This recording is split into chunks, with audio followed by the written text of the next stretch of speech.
Bu ustani, santexnik ustani qilayotgan ishini ko'ring. Taxminan 10 kvadrat joy. Xo'p, mana qancha vaqt ketadi shu yerda tupli polni to'qigani.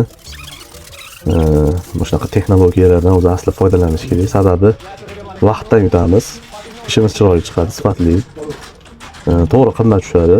Kvadratda taxminan hisoblab ko'rsak 20 mingdan raznica beryapti. Masalan, 50-100 kvadrat maydonda kvartirada deylik, xonadon, katta xonadonlarda bilinishi mumkin bu raznica, lekin kichikroq kvartiralarda yoki sanuzelni o'zini tupli pol qilish kerak bo'lsa, men mana shu variantni eng yaxshisi deb bilaman. Chunki 10 barobar, kamida 10 barobar vaqtingiz kam ketadi.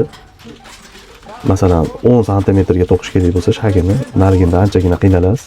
Turba ko'tarib oladi yoki shu yaxshi qotirilmagan bo'lsa, turbalar bukilgan joylari chiqib ketishi, mana bunda qanaqa chiroyli, sifatli chiqyapti. Tez bo'lishiga qaramasdan. Masalan, 4 minutga yaqin, 4 minut vaqt ketdi deb hisoblasak,